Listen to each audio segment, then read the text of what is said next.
Hey guys, welcome to World Cinema Reviews. This is your host Frank the Vamp, and the movie I'm going to talk about today. It's a movie I've been wanting to watch for a long time, for some weird reasons. Well, this movie first it was really not available in many theaters to watch. And once it became widely known. I was gonna go a couple of times, but it didn't work out. Either the showtime, something. I was busy doing a lot of stuff. So next thing you know, it was out of the theater. So I had to wait a long time, and I finally got to see it, and I'm glad I did. So you guys can stop wondering what I'm talking about. This is the movie It Follows, back in 2014. And a lot of people, most people love this movie. Everybody says, it's awesome. Mostly everybody. There's a couple people that I think that they came out and did some reviews and they said it was all right. And there were some that didn't like it. But so I guess it wasn't universally loved, but it was mostly loved. And, so stay tuned and listen to my thoughts to see what I thought about this movie. So this was back in 2014, directed and written by David Robert Mitchell, starring Micah Monroe. And basically, this movie it's about this this lady that she's just a regular regular girl, regular young girl, and she goes there and basically she just meets this new guy that she kind of likes, and they kind of hit it off well, and they go on dates and stuff, and eventually they decide to have sex, right? After they have sex is when the problem starts, because the guy reveals to the girl that, hey, you know what, I passed something on to you. So it's sort of a curse that I pass on to you, and this curse, is this unidentified killer. It can look like anyone. It can look like you or me, or it can look completely terrifying, and it's going to go right after you, and if it catches you, it will kill you. The only way to survive will be to either run, or you have to pass it on to somebody else. You have to sleep with somebody else so that they get this curse, and and that way they will get him.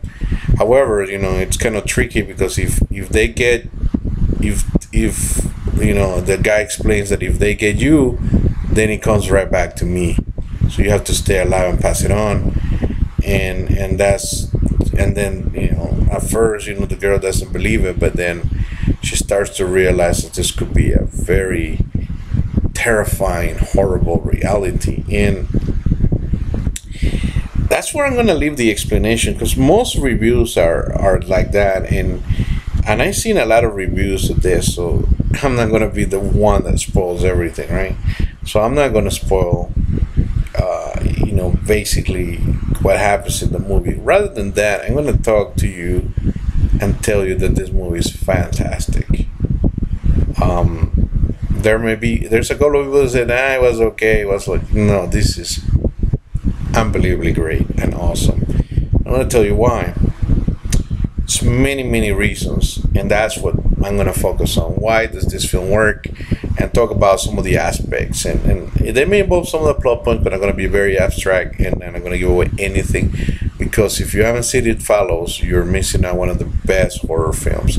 Just like The Babadook, this is fantastic. And I think 2014 shows some promise, and shows Hollywood that they got to stop remaking crap, remaking old movies that don't need to be remade, and maybe just start getting some original ideas. And I'm not completely against remakes. I think I have some rules, though. If you're remaking a classic, then reinvent it. So take another spin on the thing, like Rob Zombie did on Halloween. I really like the fact that he changed it. He just didn't follow the story straight. don't do a Psycho remake, which is a shot by shot remake. It's stupid, and it doesn't bring anything to it. To in my train of thought. Your opinion may differ. I completely respect that. But if you're gonna remake something that's really good already, I mean, take a different spin on it. Now, if you're remaking something that is okay or not so good, but you think doing it a certain way can make it fantastic, then I'm all for it. There's so many good movies that they're good or okay that could be great if you add more budget, you add a little bit of different subject matter. It's just how you do it. So, and I definitely can have a lot of respect. But coming back to this, the main thing that this seems to turn around, and this is not new, but the director, Mr. Mitchell, it's totally hitting on and this has been around forever, which is the fear of sex. Coming back to Wes Craven and the rules of how to survive a horror movie is that you should never have sex because you're gonna die. So that's what happens here. That it's the horror of fear of sex.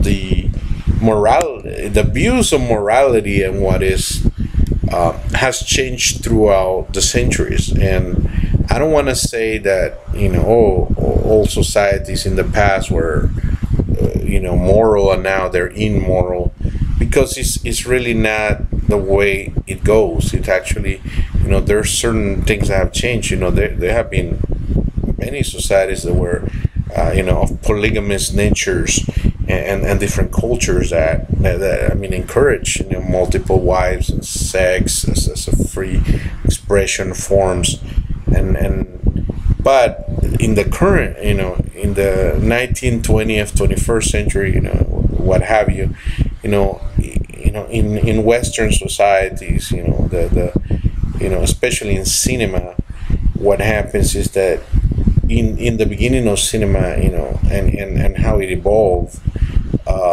definitely horror movies was a way for filmmakers to tell you about the dangers of sex. And watching that, a lot of these horror flicks would be watched by teenagers and young adults. Tell them that premarital sex without consent, and now in these days, without protection, could actually have fatal repercussions. And this is not so far-fetched from the truth, because if you have unprotected sex with a partner, especially somebody you really don't know, or you don't know their sexual habits, that could totally have a really negative impact on you. So it's about responsibility and how to handle it. And then of course there's religious implications, there's moral implications. So it goes far deep. The fact that the protagonists in society today view sex as something that you could just do. Things have changed a lot, and there hasn't been, it's not the punishment of sex and horror movies has taken a kind of a backseat, and this kind of revives it. It's kind of a throwback, and may actually, I don't know if it's gonna. I'm not the demographic, and I'm an older dude, right? But I don't know if that's gonna have an impact of somebody that's young, maybe think twice or about having unprotected sex. Excuse me.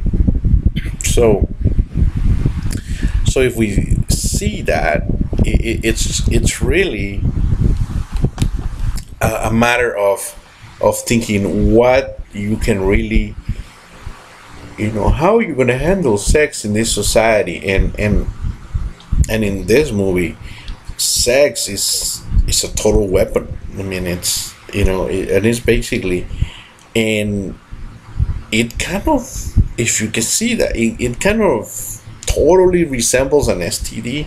It's some kind of demonic curse, right?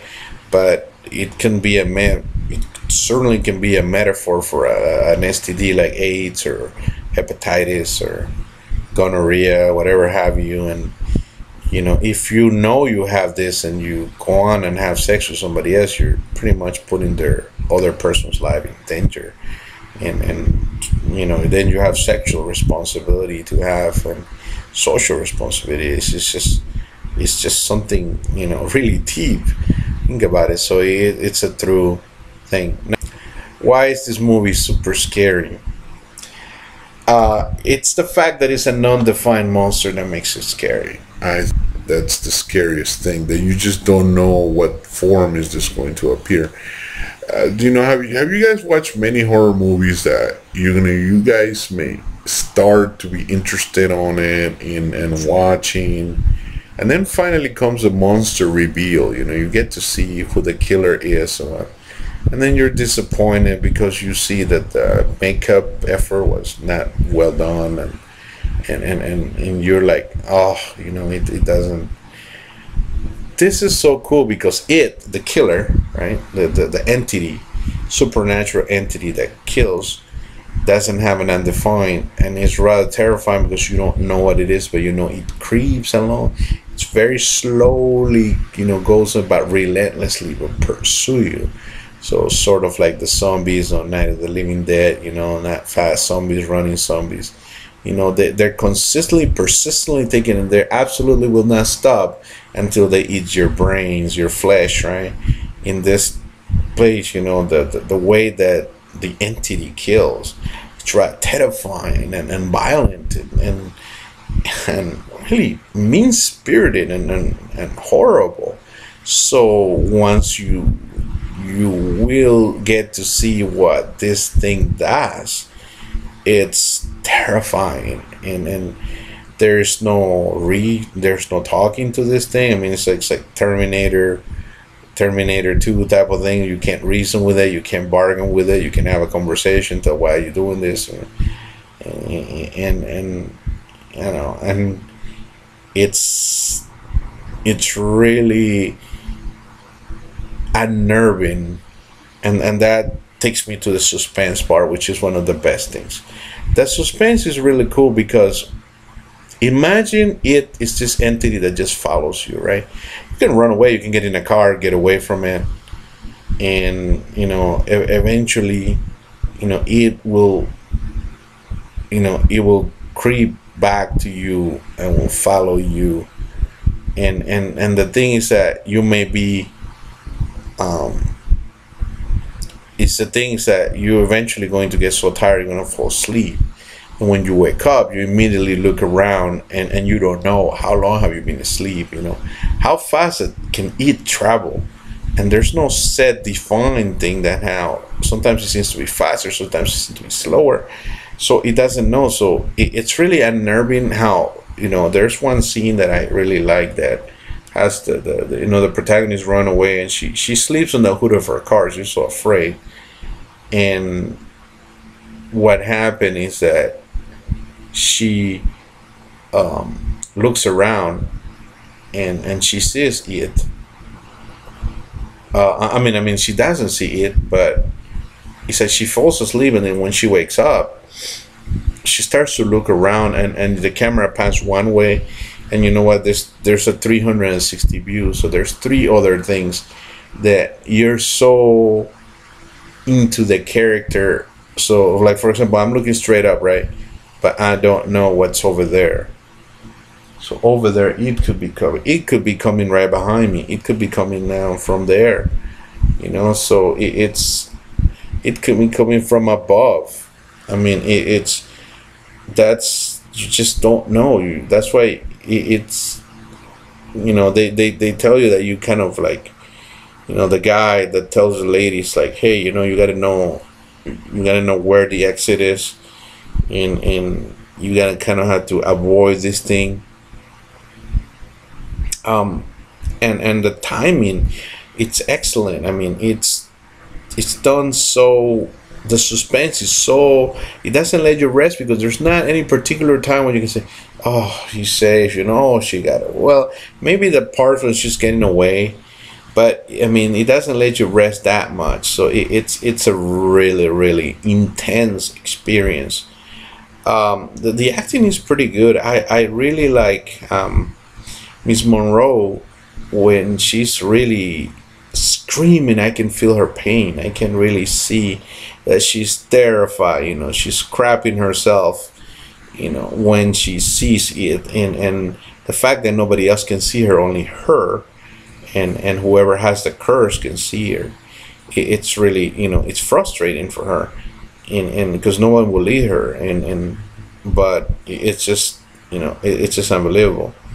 um, I also like the fact that here there's teens and young adults that usually you just don't believe them. Usually some actors they act some certain stupid ways, and here you kind of do, because they have.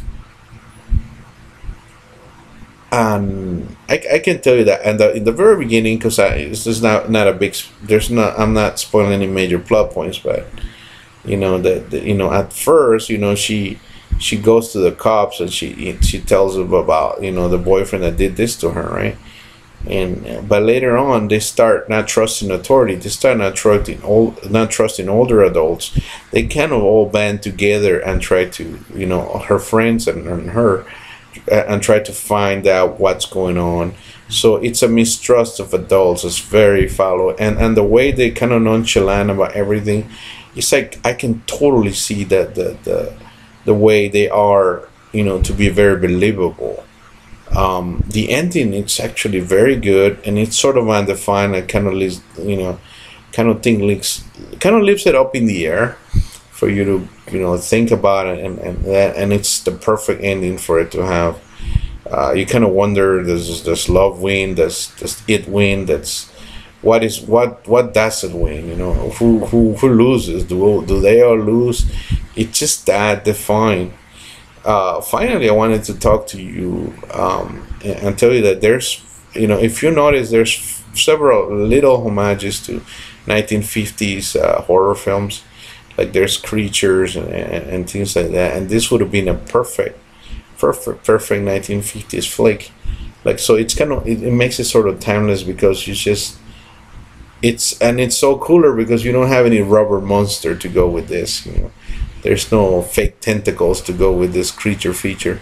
It's an actual terrifying, very terrifying.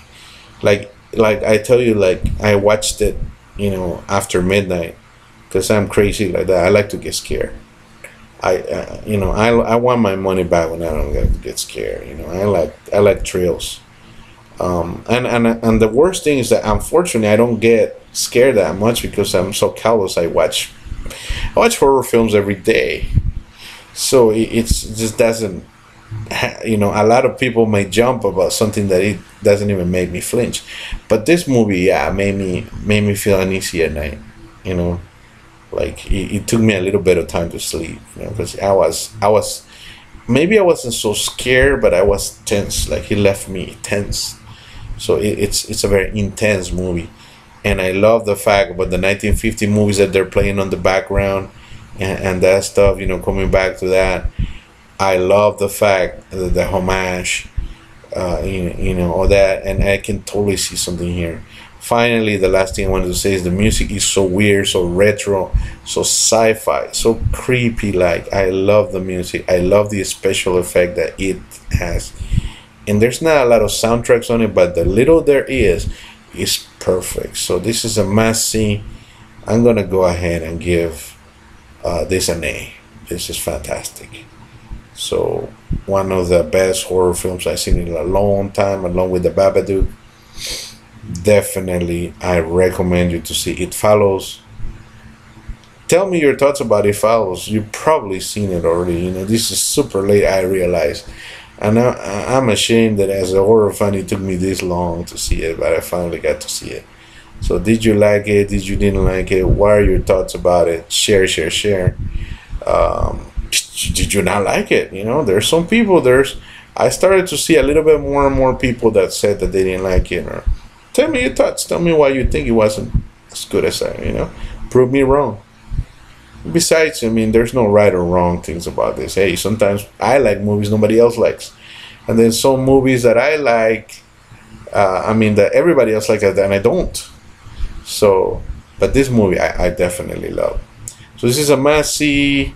If you haven't seen it, I recommend you 100% to watch this movie. Take it easy, be well, stay cool, and man, if I could say one last thing, be careful with It Follows, man. If you're having a reckless, life in the, I'm gonna go ahead and make a public service announcement, but I think that it may actually help you rethink your life. So it's so powerful like that. I'm not gonna say anything, but it is so powerful that if you're living certain type of lifestyle, it may actually give you second thoughts, perhaps. Food for thought, my friend. Food for thought. Stay cool. Be well. Take care. It follows.